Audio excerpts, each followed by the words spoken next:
I read the book of Proverbs every day, or every night, to be a little more specific.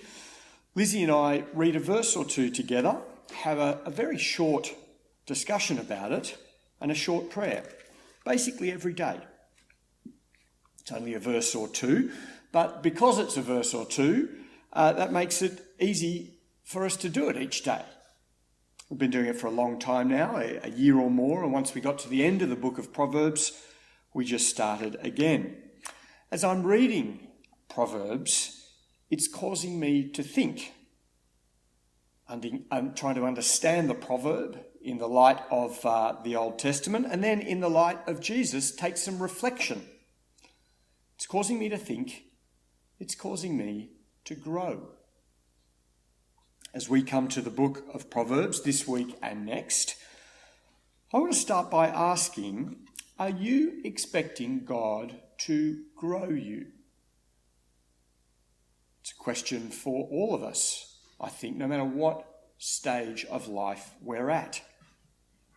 You see, God has told us that he will grow us.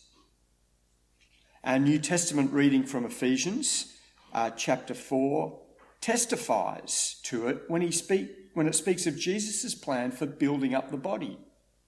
Ephesians 4 verse 12, for making us mature, verse 13, for growing us up in all things, verse 15, for growing and building us up in love, verse 16. But I think it's easy to live as though God won't be growing us. I think we easily have a tendency of doing things as though we've arrived at who we are, we've done enough learning, we've done enough growing, we just now go through the motions. Well, these verses this morning introduce us to a picture of wisdom which I hope will excite us about growing in wisdom and will open our eyes to what this growing in wisdom agenda from God is all about. Let's have a look at this little introduction to the book of Proverbs. I'll go through and refer to each of the 7 verses. Verse 1, the Proverbs of Solomon, son of David, king of Israel. This verse associates the book with key figures of the Bible's story arc. King David was the promised, anointed king whose heir would reign forever. Jesus, of course, was his heir, his ultimate son. Solomon was David's son who succeeded him as king of Israel. Solomon was known far and wide for his wisdom. So having this mention of him at the start of Proverbs acts a bit like a certification stamp on the book as a whole.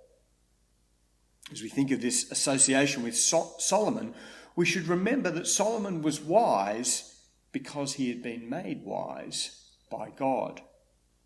We see that and a really healthy attitude towards wisdom at the very start of Solomon's reign.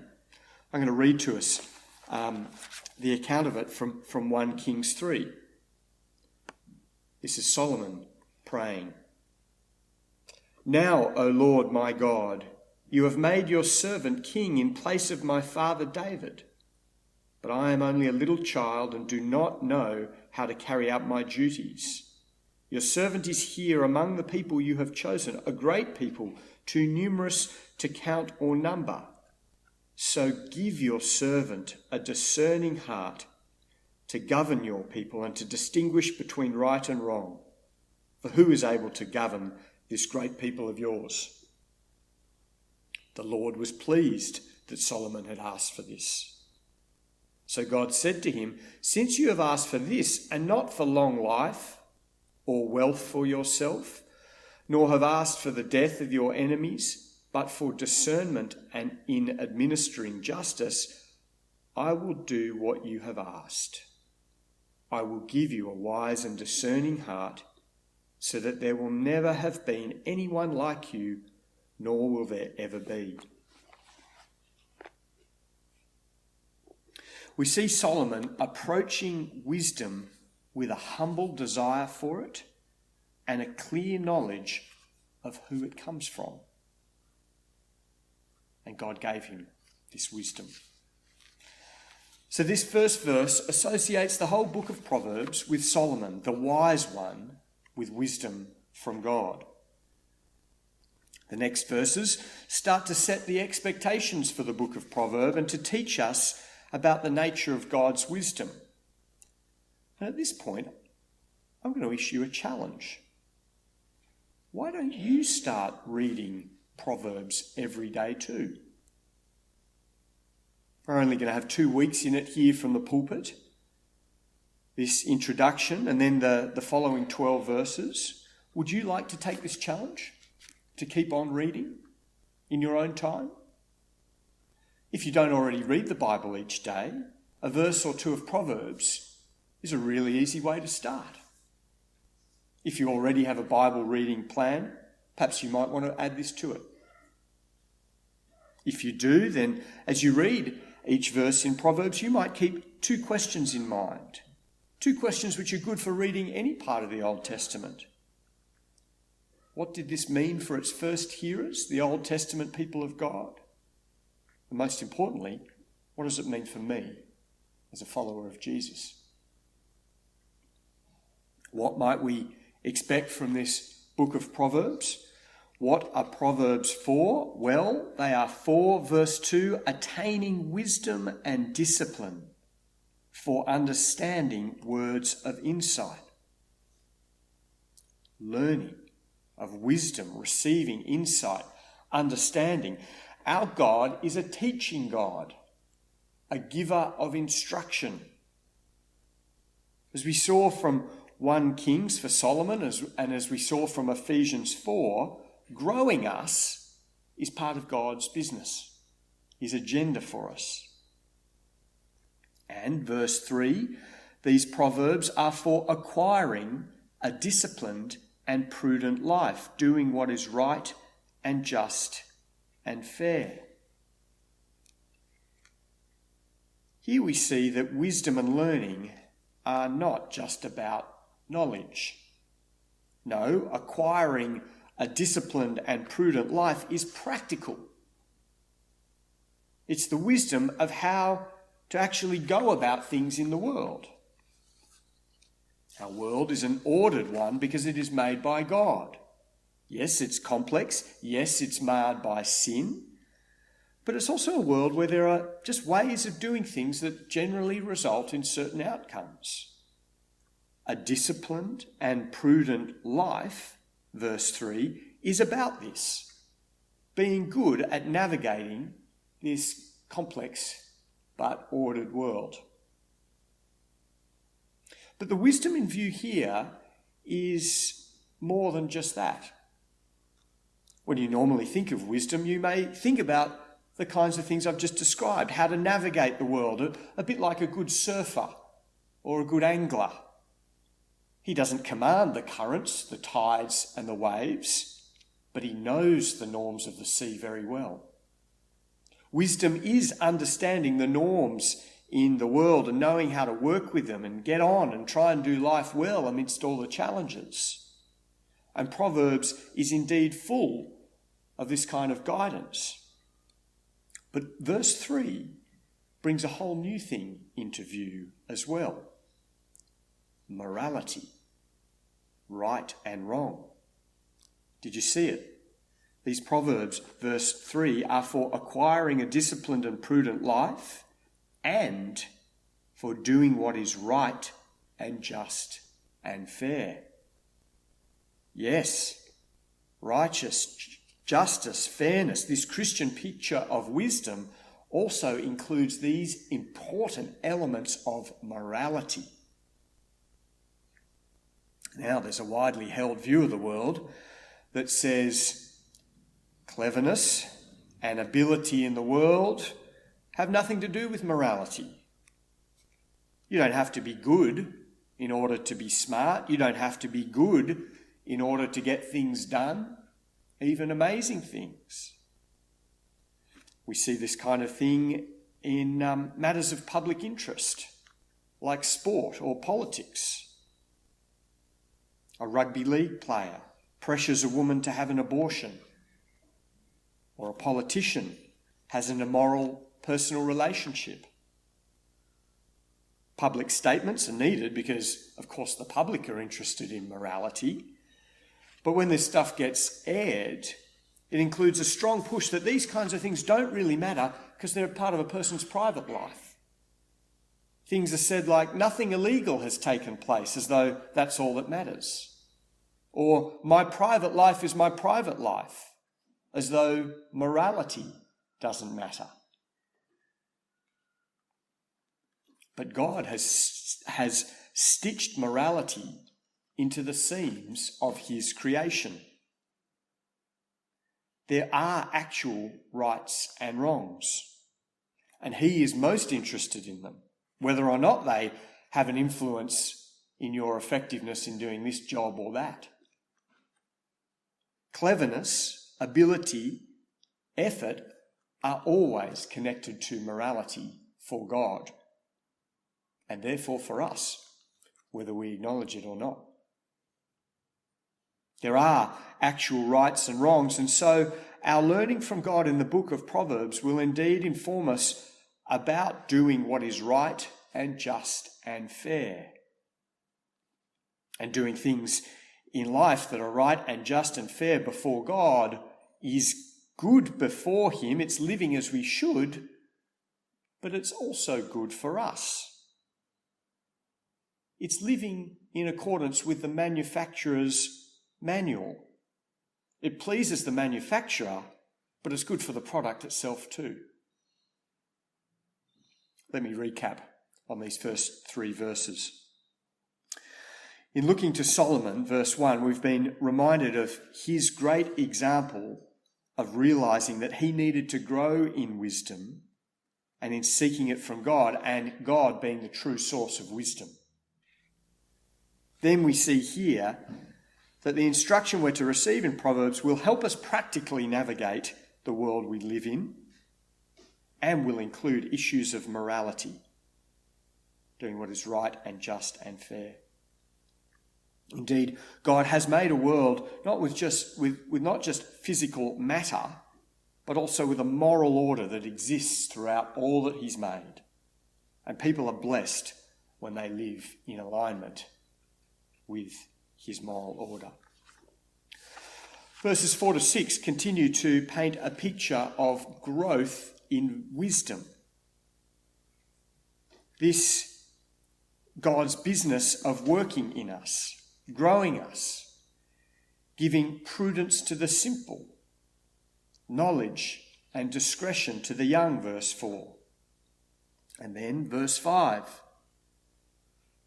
Let the wise listen and add to their learning. Let the discerning get guidance. Even the wise and the discerning are to grow more, to grow in their knowledge and wisdom. This is a correction for us if we think we have nothing to grow in. Although I suspect not many of us will consciously think that, but I know myself, I can find myself living as though that's true, as though I've arrived and I've got no more growth to do. These proverbs from God are for even those who are already wise and discerning to grow more, let alone the rest of us. They are to grow us more, which is, of course, part of God's agenda for his people as we move towards that final day when we will be finally seen to be mature, as he has promised. We then come to verse 7, a bit of a punchline or a motto. This verse gives context to the 6 verses just before it. It puts them into perspective. It's also a good summary for the book. Verse 7, the fear of the Lord is the beginning of knowledge, but fools despise wisdom and discipline. This may be a familiar idea because it's one that's dotted throughout the scriptures. Indeed, Ecclesiastes 12:13 tells us that to fear God and keep his commandments is the whole duty of man.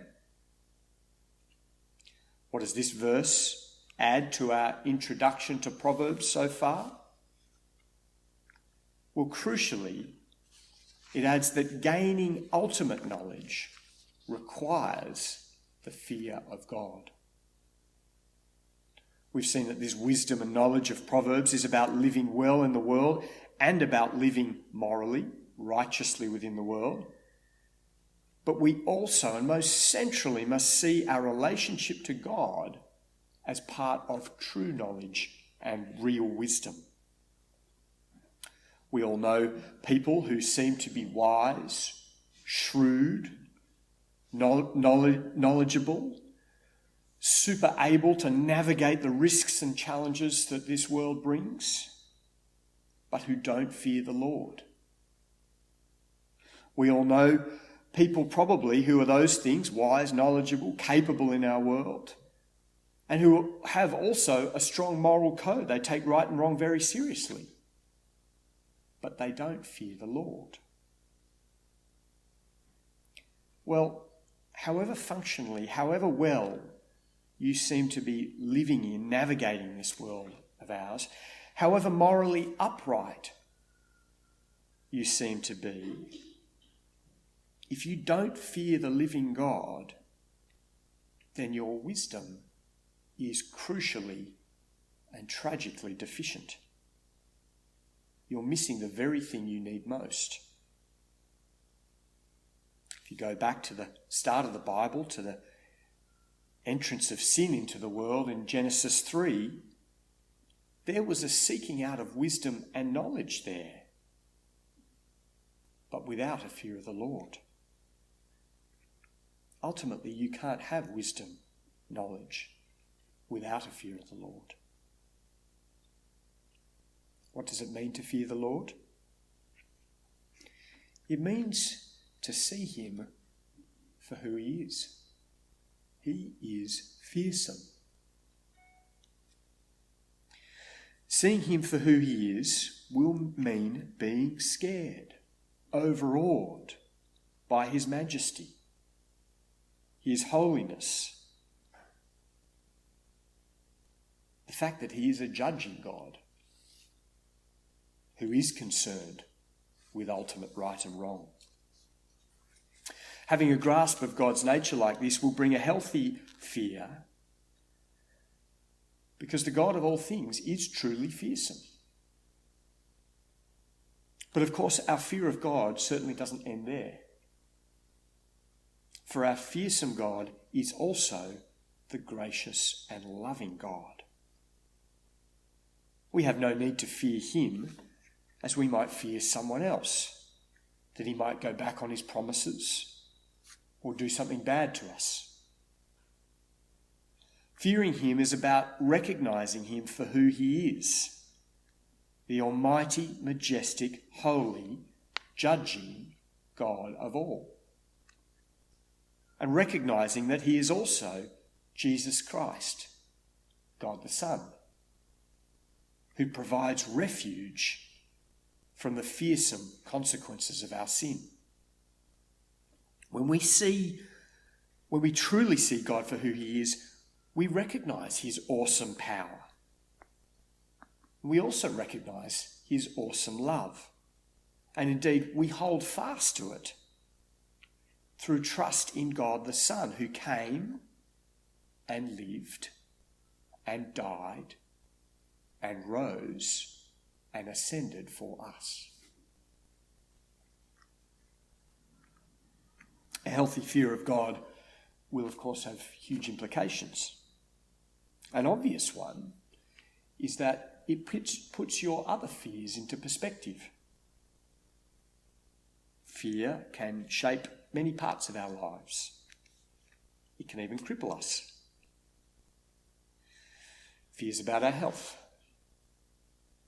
Fears about our finances, our security, our relationships, our performance in work or school.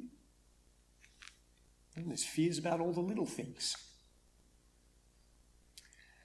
A healthy fear of the Lord and a trust in the work of his Son that's the kind of fear that can actually help us let go of other fears. Because it's not like all other fears. Fear of the Lord is a paradoxical fear which gives us hope when we look to God the Son. An ultimate fear of the Lord means we don't ultimately need to fear anything else. And this, we are taught in verse 7, is the beginning of knowledge. Is growing in the ways of God, progressing in true wisdom, something you sometimes see as not for you? Well, be reminded that growing you is part of God's agenda, and that this book is filled with wisdom. Why not take up the challenge to add some Proverbs to your daily diet? Even just one verse with those two reflections. What did it mean to the Old Testament people when they read it? What does it mean for me as a follower of Jesus? The picture of wisdom we have here includes a grasp of the patterns and norms of the world so that we can seek to live well and so that we can seek to live rightly. Its core is the fear of our good, majestic, holy, judging and loving God who has given his Son for you. It is a grand and good picture of wisdom, and one which is actually good for us, and one which we can expect to grow us in all kinds of ways. Our navigation of this challenging world, in pleasing God in our lives, relating lovingly with those around us, and in keeping in perspective the things that we fear. Amen.